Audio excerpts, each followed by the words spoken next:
Voici la lecture de la Bible.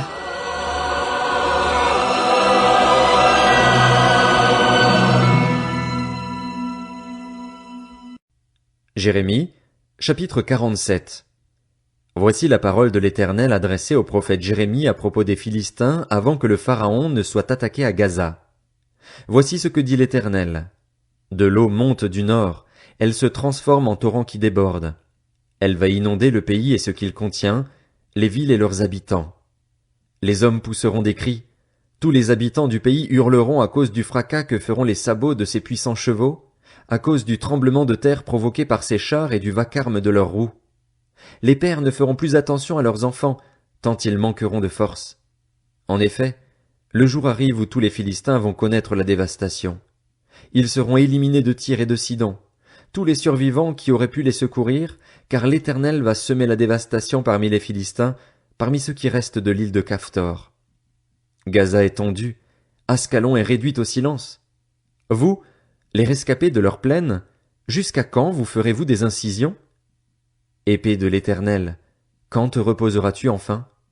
Rentre dans ton fourreau et reste tranquille. Comment te reposerais-tu? L'Éternel lui a donné ses ordres. Là-bas, il lui a désigné Ascalon et le rivage de la mer.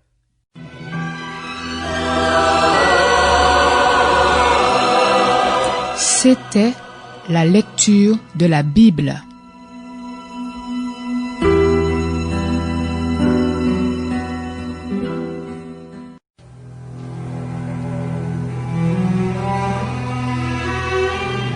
Voici la lecture de la Bible.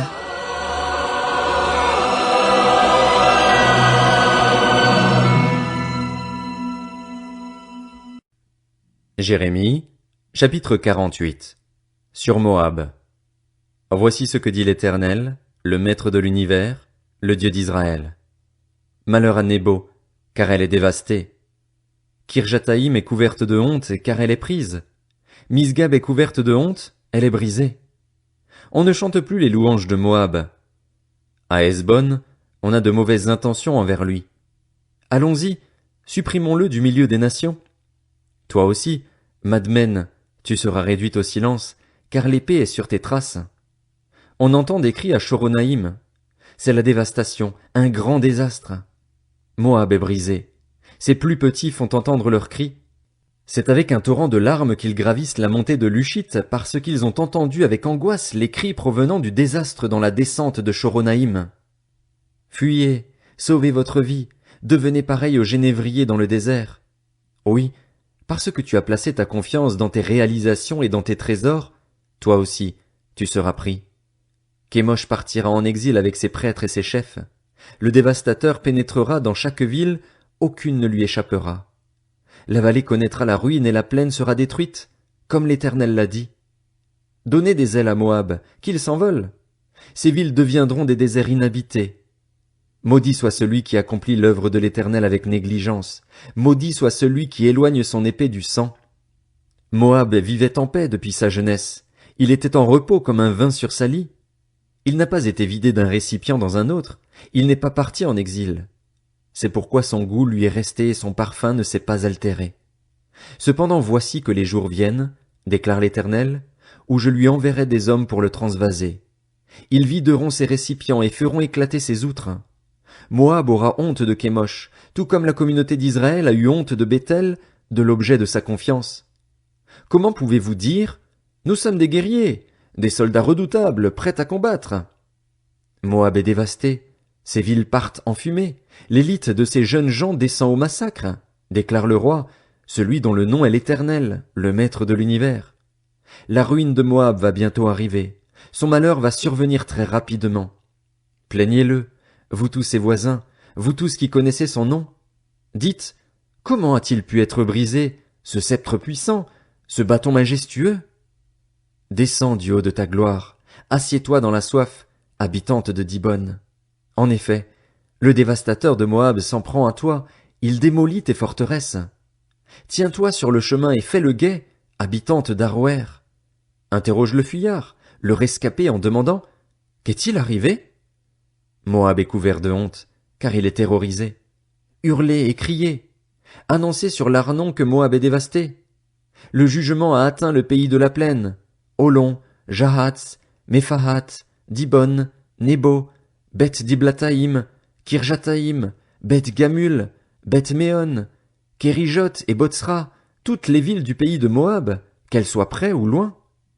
La force de Moab a été abattue, son bras est brisé, déclare l'Éternel.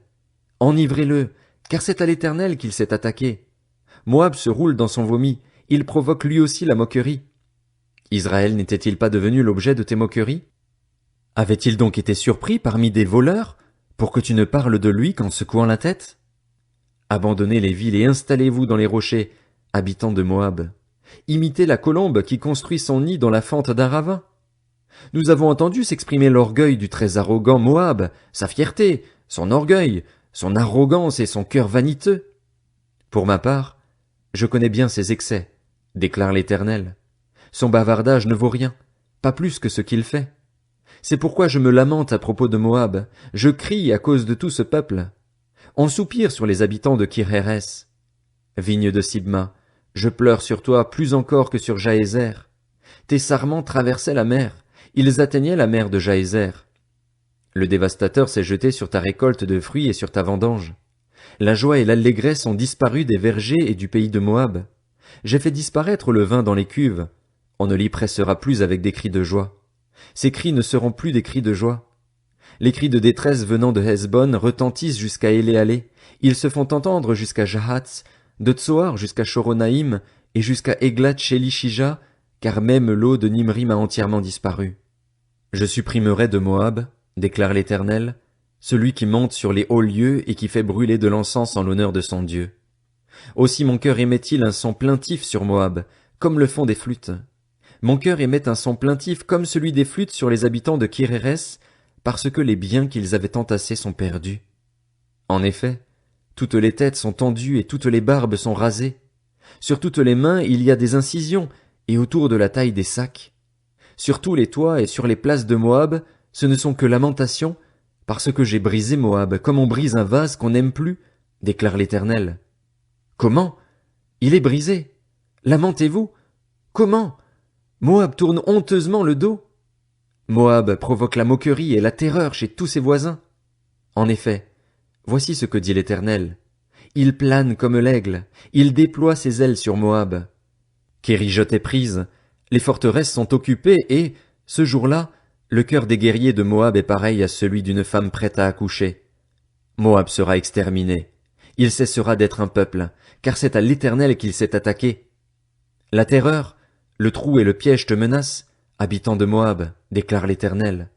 Celui qui prendra la fuite devant la terreur tombera dans le trou, et celui qui remontera du trou sera pris dans le piège, car je fais venir sur lui, sur Moab, l'année de mon intervention contre lui, déclare l'Éternel. À l'ombre de Hesbon, les fuyards s'arrêtent, épuisés, mais un feu sort de Hesbon, une flamme sort du milieu de Sion. Elle dévore les tempes de Moab et le crâne de ces hommes tapageurs. Malheur à toi, Moab. Le peuple de Kémosh est perdu. Oui, tes fils et tes filles sont faits prisonniers. Cependant, dans l'avenir, je ramènerai les déportés de Moab, déclare l'Éternel. Fin du jugement de Moab.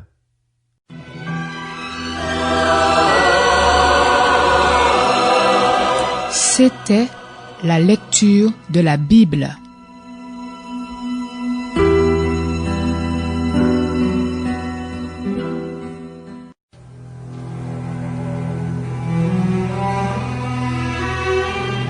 Voici la lecture de la Bible.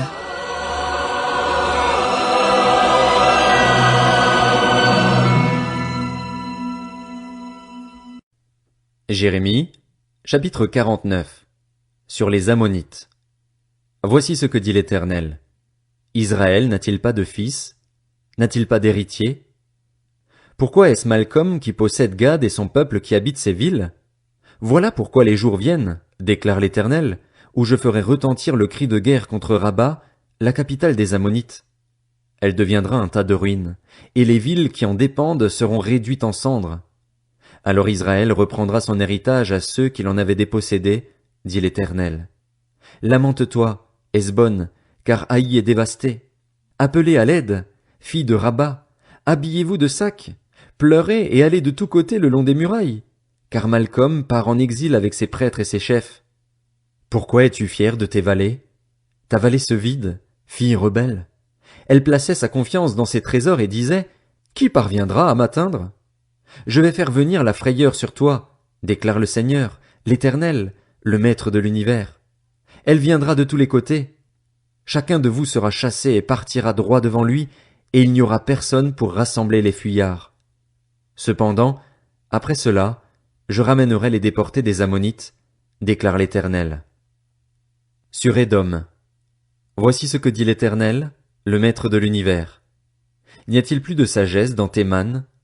Les conseils des hommes intelligents ont-ils disparu? Leur sagesse s'est-elle évanouie? Fuyez, tournez le dos, allez vous réfugier dans les profondeurs, habitants de Dedan. En effet, je fais venir le malheur sur Ésaü, c'est le moment de mon intervention contre lui. Si des vendangeurs viennent chez toi, laisseront-ils de quoi grappiller? Si des voleurs viennent de nuit, ne détruiront-ils pas tout ce qu'ils peuvent?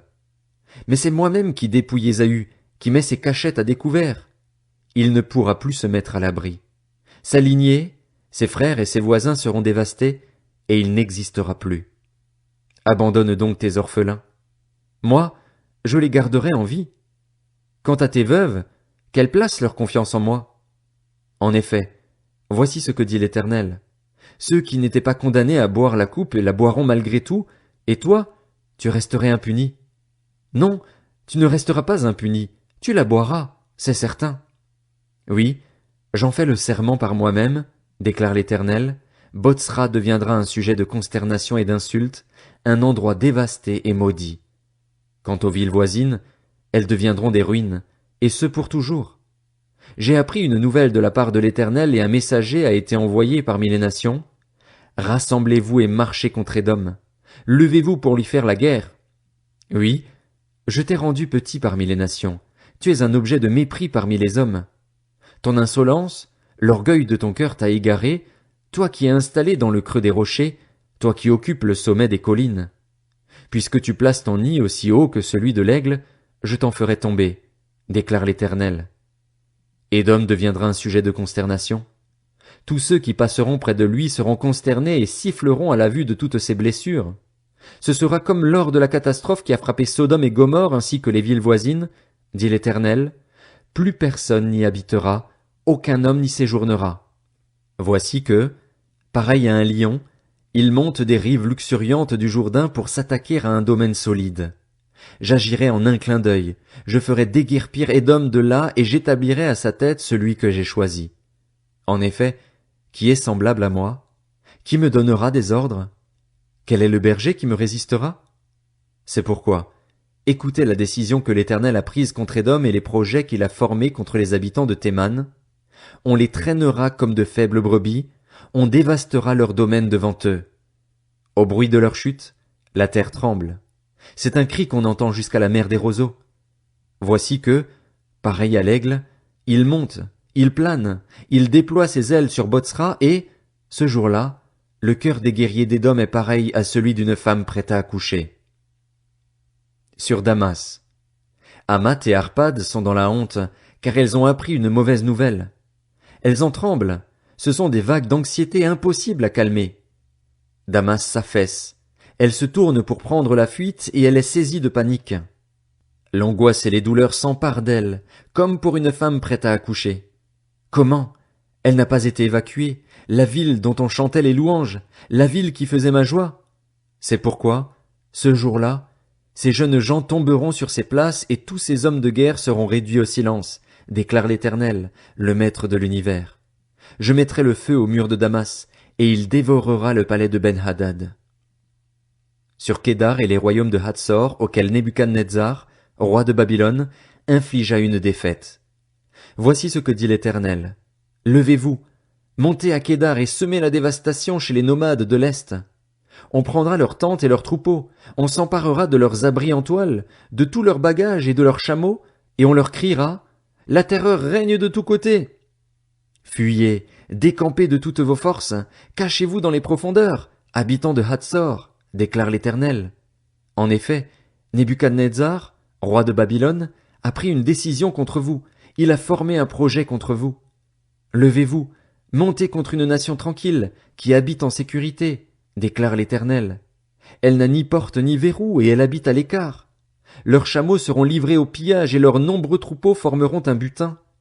Je les disperserai à tous les vents, ceux qui se rasent les coins de la barbe, et je ferai venir leur ruine de tous les côtés, déclare l'Éternel. Hatzor sera le repère des chacals, un désert pour toujours. Plus personne n'y habitera, aucun homme n'y séjournera. Voici la parole de l'Éternel adressée au prophète Jérémie à propos d'Élam, au début du règne de Sédécias sur Juda. Voici ce que dit l'Éternel, le Maître de l'univers. Je vais briser l'arc d'Élam, sa principale force. Je ferai venir sur Élam 4 vents venant des 4 coins du ciel, et je les disperserai à tous ces vents. Il n'y aura pas une nation qui ne voie l'arrivée de réfugiés d'Élam. Je ferai trembler les habitants d'Élam devant leurs ennemis, devant ceux qui en veulent à leur vie. J'amènerai sur eux le malheur, provoqué par mon ardente colère, déclare l'Éternel. J'enverrai l'épée à leur poursuite, jusqu'à leur extermination. Je placerai mon trône dans Élam, et j'en ferai disparaître le roi et les chefs, déclare l'Éternel. Cependant, dans l'avenir, je ramènerai les déportés d'Élam, déclare l'Éternel.